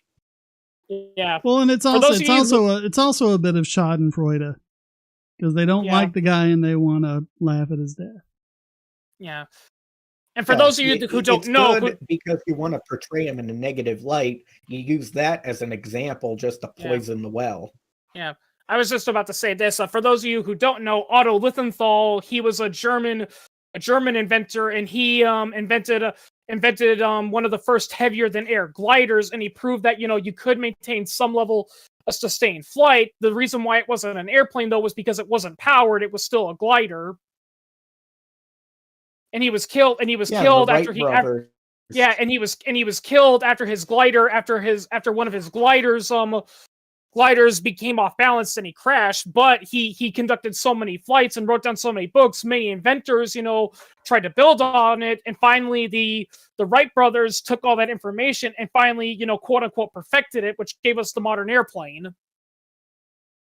Well, a good example of government very much poorly reacting to something is basically at the time there were competing people trying to come up with the airplane, and one of them was a guy at the Smithsonian, and the Smithsonian and the Wright brothers got into a huge hissy fit because basically this guy spent a lot of money, a lot of the government's money, trying to make an airplane. It never worked, but they ended up trying to rewrite history to say that he came up with it, and if only he had done X, an airplane, that never would have been successful. And they tried claiming, he was the inventor. And the Wright brothers were like, no, what the heck are you talking about? I mean, it's one thing, Executioner, all this talk about military history, it's one thing that just, not to quote Family Guy, but it really grinds my gears is a lot of military experts that act like the economic calculation problem doesn't apply to warfare. Everyone wants their exception for it, whether it's healthcare or whatever. Everyone's got to have their exception. Yeah. The supply and demand, all this stuff, that doesn't work in this area that I want government to do. Yeah, it does. Because one video I do legitimately disagree with Laserpig on was the video he did about the F-35, and I kept bringing this up, and I still haven't gotten an answer from him. It's like, listen, even if the F-35 is a great plane, which from what I'm reading, it is a good plane, I do want to ask, how does it justify the cost? America is broke. Why should we be investing, millions of dollars into an advanced fighter jet that even our own Air Force says we don't need? Well, and everyone's like, well, it's a bomber, and it's a fighter, and it's, these 3 or 4 other planes. But if you can buy those 3 or 4 other planes for less than the cost of an F-35, what's the point? Yeah. I mean, Laserpig did try to say, like those other planes were obsolete and that the F-35 is more technologically advanced and all that. And I'm like, fine, but, you can upgrade the tech in the old planes. Yeah.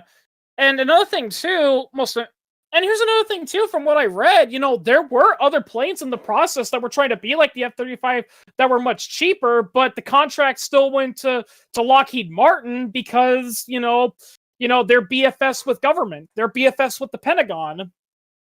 Oh, yeah, it's a boondoggle. That's all it is. Yeah. Well, there was a competitor to the F-22, and it never got through because, they're not Lockheed. They're not them. So we're just going to favor Lockheed. Yeah. Well, and another thing, too, that also never got brought up about the F-35 that I do think is a legit concern, and I don't see why so many people keep blowing it off, is that the F-35 is heavily dependent on computers and cybernetic warfare, and, well, given the U.S. military's history with crypto security, I don't think that's going to be good. I mean, maybe the F-35s on the Navy will stand a better chance, but I do worry for the ones that are given to the Air Force and Marines. Yeah, the Navy's always been good about that, but then they've always had to be. Yeah. Because they've always had to rely on wireless transmission and had to worry about it being intercepted. Well, the Marines are a department of the Navy. Yeah. Well, they're their own independent. Is interesting because they are their own. They are their own independent branch. But yeah, they, as much as they love to deny it, they're mainly just the naval. They're mainly just the infantry for the Navy, basically.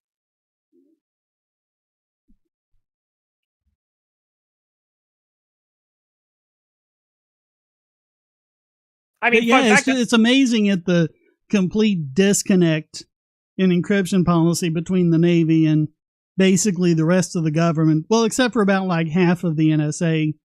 Those are all the ones saying, no, we need strong encryption. We need everyone to use strong encryption. And everyone else in the government is going, but my terrorists, but my child abuse material, but my this, but my that. Yeah. And yeah, and you know, if you don't have encryption, it just leaves everybody vulnerable. Yeah, and well, that's why they don't even realize what a contradictory mission the NSA has, because on the one hand, they're supposed to secure our nation's information infrastructure. On the other hand, they're supposed to develop ways to spy on everyone else's.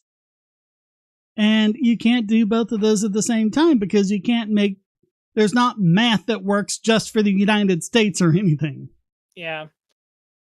Anything and honestly, I also will say this is, my biggest issue with the F-35 is, and I bring this up, is, listen, if America has to have a military, it should be strictly a defensive military that protects the United States, and the F-35 is not a defensive weapon. This is a weapon that is designed to fly into an enemy territory and drop a bomb on something. That's not defensive. Yeah, it's a weapon of war. Yeah. And I'm sorry, but we saw this with drones, we saw this with drones. The reason why the F-35 won't bring peace and stability is because, and again, we saw this with the drones in Iraq and Afghanistan, when something is so high tech and all that, many commanders are like, oh, it's high tech, then we don't need to be cautious. We don't need to check our targets. We don't need to actually have troops on the ground. We don't actually have to, conduct a reconnaissance and all that. We can just drop a bomb and let it all loose. Oh, what's that? That wasn't a terrorist camp. That was actually a school for blind orphans. Oops.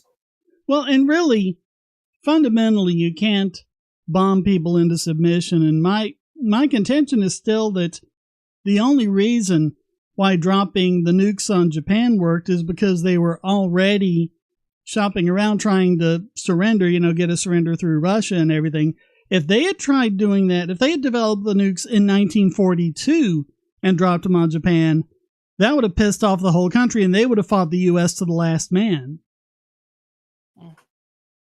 That's my opinion anyway. Yeah. Well, we kind of saw that with the fire bombings, because Japan was still, even though Japan was clearly losing, their diehard military commanders were still willing to fight to the death, and the fire bombings only encouraged people to keep fighting. It wasn't until Germany surrendered and that the Soviets and the British started entering in, Japanese territory that even some Japanese military officers were thinking, I think we're taking this war too far, and we might need to consider a ceasefire.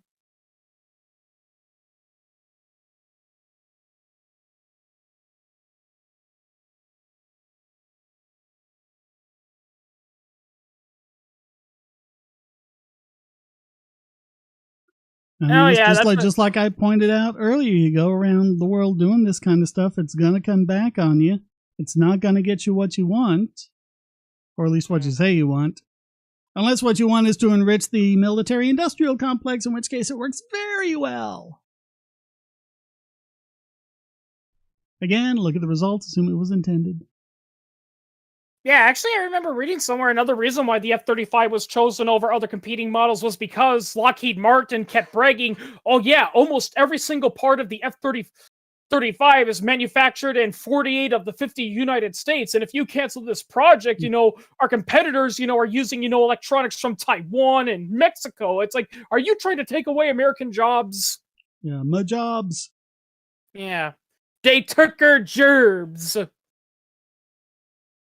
I mean, it's sort of like the thought I have, and I have no problem with them putting this on movies because I think it's a cool thing. But like at the end of a movie, they'll say, producing this movie created 15,000 jobs for people and whatever. And it's like, I mean, it's nice if it's on a successful movie that everyone likes, then those jobs are worthwhile. But when government says, oh, we're creating all these jobs, what jobs are you creating that would not exist, without you? If you're doing the equivalent of, digging a ditch and filling it back in again. Kind of reminds me what Milton Friedman said in an interview when he was visiting China, because they wanted to show him that plant economics can work, and they showed them, I think the Chinese were building, like a hole for some infrastructure, and he noticed that there wasn't a lot of heavy machinery like bulldozers. Now, that was partially because China didn't have access to that technology, but when he brought it up, they said, oh, but if we use all this machinery, we will need less people, and that means fewer people employed. And reportedly, Milton Friedman said, oh, so you're worried about giving people jobs? I got a way you can easily increase jobs. Take away their shovels and give them spoons. Yeah. Yeah,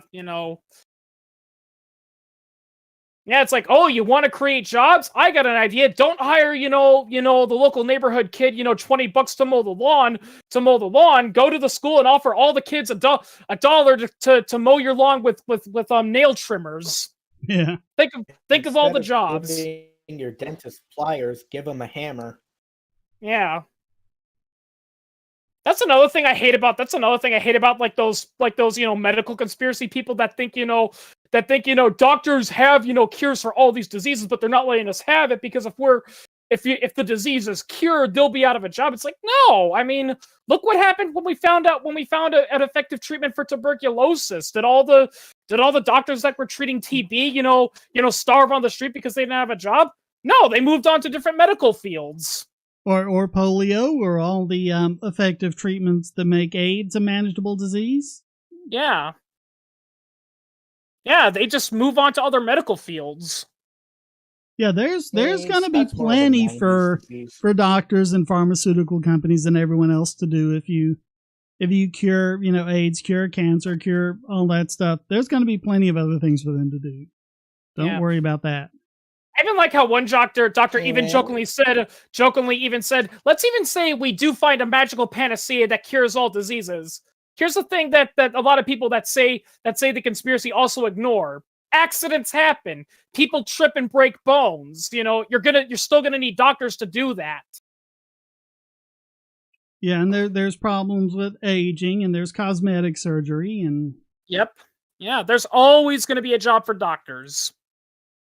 Yep.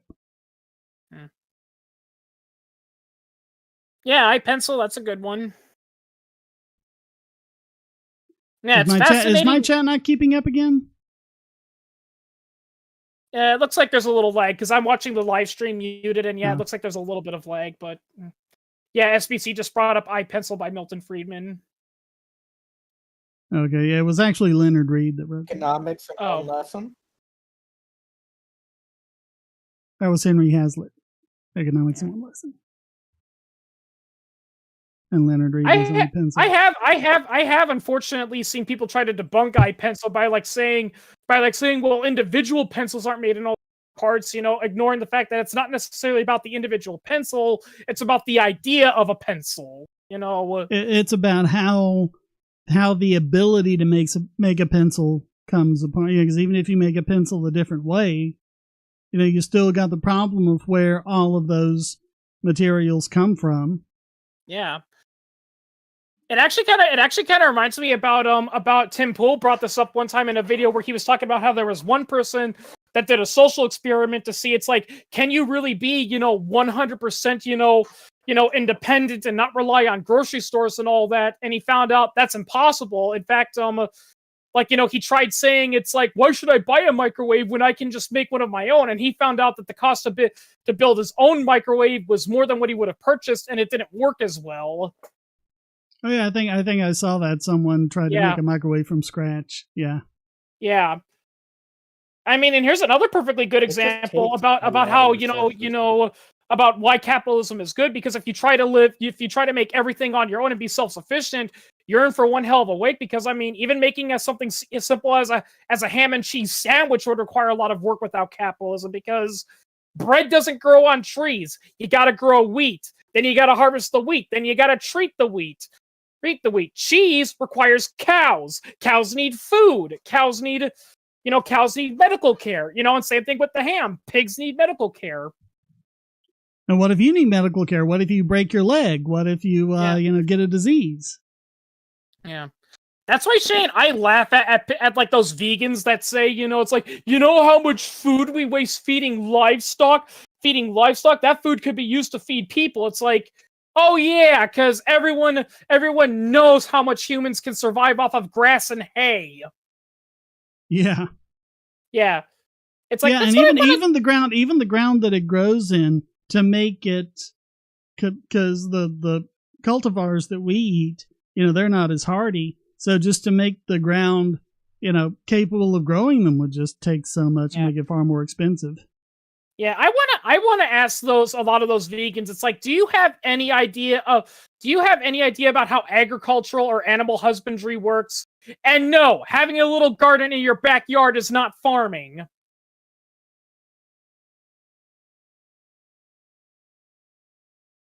And that's another thing too that vegans won't acknowledge is, it's like, yeah, you're not slaughtering animals for meat, but animals are still going to die in the farming process. You got to till the land to make room. That denies, other animals homes and food. You got to spray pesticides, to protect the crops from insects and other vermin.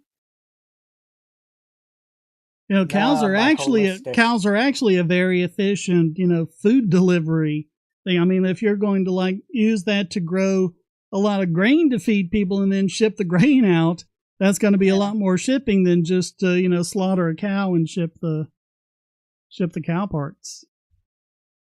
Yeah, exactly. SPC and Chauncey, if you were to try to make a ham and cheese sandwich 100% by yourself, it's gonna take you like a year and cost you quite a pretty penny. But have you considered this holistic medicine? We just dilute it down and homeopathic. If you wish to make an apple pie from scratch, you must first invent the universe. Yep. Carl Sagan. That's actually a joke. I don't know if you've heard of him. Binging with Babish. No. Oh, professionally, he's a filmmaker, but he makes a lot of it. But his most popular YouTube channel is that he makes food. In particular, he tries to recreate, some of those crazy foods from a lot of TV shows, and he's diehard on making a lot of his food from scratch, including making his own bread. And a common joke, and a very common joke that a lot of people say on his chat room is like, today we're gonna make a roast beef sandwich. Now the first thing you're gonna need is a live, healthy West Yorkshire cow. Yeah. I mean, he doesn't literally do that. He buys the meat and all that, and he makes the bread. But yeah. I think that was it. I had it on top chat instead of live chat. It might keep up better now. Still no one from Odyssey. I watched it.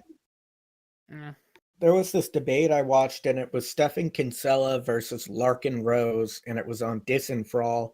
And it was basically, they were discussing intellectual property, and both of them kind of agreed, but at the exact same time, they disagreed, where I think it was Larkin gave the example of, don't you think it would be crappy if somebody built a scaffold on their own property to try to see the drive-in movie theater who put up a fence? And Stefan Kinsella was like, no, they're on their own property.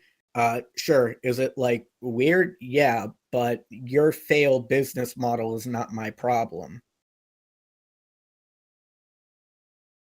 Yeah, that's another thing. That's another thing about intellectual property is no matter how many people debate it, we still can't figure out what it even is. Yeah. Yeah. Well, Kinsella, he wrote The Case Against Intellectual Property, which I think is the greatest takedown of intellectual property. And it's a good takedown of Randian, the whole Randian idea around intellectual property. And it's one of the best, but I was watching the debate and he was like, I think they were going to the point where Larkin was going, oh, you think people should be able to download things for free? And he's like, well, if somebody puts it out there and they originally owned something, it really isn't anybody else's business if somebody downloads it. Yeah. There is nothing being stolen. And I mean, Shane, I'm pretty sure. Oh, yeah. It's a copy. It's like he gives the example of if I went over and I looked at your lawnmower and I built a machine that could replicate the lawnmower, and now I have a lawnmower. Does that mean I stole your lawnmower? If you make a copy of the lawnmower, you haven't stolen the lawnmower because you haven't deprived them of the use of their lawnmower. Yeah. Yeah, I actually got to interview him a while back. He's actually a pretty nice guy. Who, Kinsella? Yeah, I got to interview him. Cool. Yeah, speaking of intellectual property and all that, and they were talking about, about how do you own software you did. Out of curiosity, I looked up, out of curiosity, it's like if deleting System 32 will destroy your computer, why do they even have the option for it? And apparently one of the reasons why is one reason is it's actually for people who are trying to develop their own boot up software. Some people will buy a computer off the market, delete System 32, and then install their own system to see how it works. But another reason too is actually for legal reasons, because for a lot of PC manufacturers, the point of buying them is you can do whatever you want with it. And to deny you the ability to turn off, the thing that makes your computer run, that's basically the company enforcing, saying, "Oh no, you can't do this to the computer," which is illegal. Yeah, I mean that's something else that doesn't make any sense to me. If you buy something physical, it shouldn't be even if you go buy copyrights and patents and all that, it shouldn't be a violation of any of that for you to modify your own device. The individual one that you got, you should be able to modify it, change it, do whatever you want to with it. But yeah, I've heard that's the primary reason why deleting System 32 is an option, is so people can modify their computers. Well, it's just they didn't take it away. That's what it is. It's not why did they allow it. They just put in the option to delete directories, and System 32 is one of them, and they just didn't didn't take it away. Well, remember when they tried going after jailbreaking devices? Yeah. iPhone was a huge example where people were modifying it so it would have a better OS.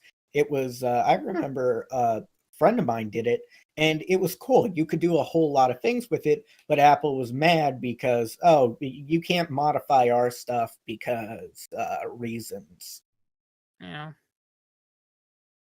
Yeah, Apple really wants to control every last thing you do. They can even if you make a custom app and put it on your phone, Apple can delete that app remotely. Yeah, it reminds me about that one case, where where I don't know if it was Apple or something, but someone was once asked, there's a lot of fears, that cars can be hacked and all that. Oh, yeah. So what if a person buys their car and they literally uninstall the computer and they modify it so it doesn't need the computer to run, so it can't be hacked? Would that be violating copyright? And a lot of the car manufacturers said, "Yep, that would be violating copyright." Oh, and no, that person John Deere did that with with farmers who like fix their own tractors or update the software to do like special things that they want that has been programmed in. They change the software and then they get sued by John Deere. Yeah. I remember that. Yeah. Yep. Yeah, it's like. And if I could talk to Elon Musk, because there's like that issue with Teslas. Like if something goes wrong with the battery, it's like $20,000 to replace the batteries or something like that. But it may just be like 2 or 3 cells that are bad, and if you could have an independent repairman go out and just replace the bad cells, you could have it fixed a lot cheaper. And if I could talk to Elon Musk, what I would tell him is that if you want everyone driving electric cars, you got to make it so poor people can have electric cars. In order for poor people to have electric cars, it's not just that the sale price has to be low. There have to be affordable used cars that they can either repair themselves or have repaired by a small independent repair shop and not have to, take it back to Tesla. And if you really want everyone driving electric cars, that's what you're going to have to do. Oh, yeah. I mean... Well, he's a mixed bag on IP because on one hand, some of the stuff in Tesla is open source, while on the other hand, it's not.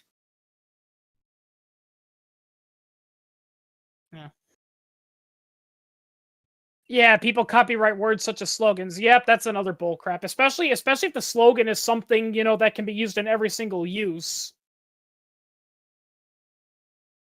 Well, imagine something generic like "got milk." Yeah. Yeah. Or Edge. Yeah, you wouldn't know this, Shane. I mean, maybe Execution might have known this, but there was actually a controversy in the video game market, like in the 90s and early 2000s, where all these video game companies, that put the word Edge in their game titles were getting sued by one British guy because he had a company called Edge Software or whatever, and he kept saying, "Oh no, you can't call your game Edge without paying me because that's violating my trademark." That's the reason why the Soul Edge series, it's a different context. That's the reason why when Soul Edge first came to the United States, they had to rechange the name to Soul Calibur.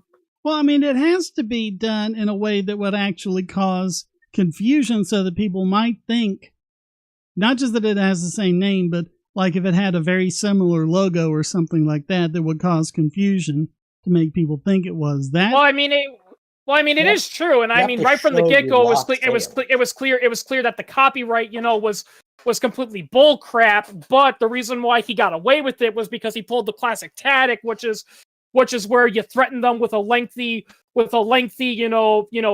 tort trial, and many companies are like, screw it, just it's cheaper just to comply with it and get on with it than fight it in court. The reason why it finally ended was because the reason why it finally ended was because one company was because when the game Mirror's Edge came out, he tried suing them. There's just one problem.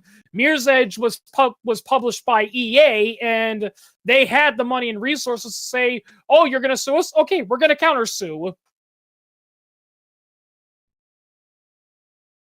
Yeah, one of the few times EA actually did something good. Yeah, then there's DRM, which to me, I like good old games because what they do is they sell DRM-free video games, and they're officially they can officially do that because the companies basically say, okay, you can sell a DRM-free version. But what always bothers me is, why do you need DRM in the first place? It's useless. Fun fact about DRM, Guru Larry did a funny video about this, and it was called games that were destroyed by their own publisher. And there was a funny incident that involved Tom Clancy's Rainbow Six Vegas, where because when the game first came out, it was on a physical disc for the PC, and you had to install the game. Now it had a DRM that said that had to detect the disc, before you could play the game. Well, years later, they tried to remake it so you didn't have to have a disc, you could buy it online. But there was one problem: the DRM was preventing people from buying from playing the game, and Ubisoft tried everything and they could, for the love of them, not undo it. So what they ended up doing was going to a pirate-based site, find a copy of New Vegas that had been cracked, so it didn't need that DRM, and they literally used that and just called it an upgrade patch. Yeah. And apparently, and according to people, if you take that version and you open it up in a code and you look through it, you can actually see the signature of the hacker who cracked it. Yeah. Hey, Shane, I think you would enjoy this because it's very hilarious, like, exploit in coding. So basically, a while back, there was an exploit on a video game platform store called Steam. So basically, when you buy a game, you get a CD key for it.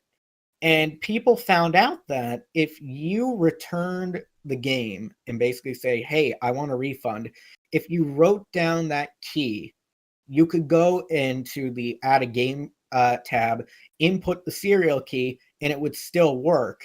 So you got your money back and you got the game. What the code didn't do was deactivate the serial key that you got. So essentially, it would give you a new CD key. Then what it would do is it would give you the new game, and then it wouldn't have the same CD key as the original. It would generate a new CD key. So then you could take the new CD key and actually activate it again and get 2 copies of the same game. Wow. And people were doing that and generating infinite copies of the games. Because you make 2 and then you use those 2 to make 4 and then you use those 4 to make 8. And then people were selling those CD keys online.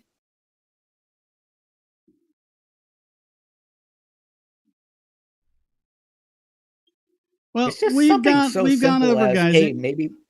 Oh, go ahead. Okay. It's just something so simple as maybe we should deactivate that CD key. Well, nope. Yeah, we've gone over, but is there anything else you want to get off your chest before we? No? Okay. Well, I guess we'll wrap it up then. Thanks to everyone who watched on YouTube. If anyone watched on Odyssey, I couldn't tell, but thanks to everyone who watched both places, everyone who participated in the chat. Thanks, Darth Fenrir and Executioner. And also a million thanks to PonyDev. That was great having him in there. And I hope he's safe. I hope he stays safe, he and his family.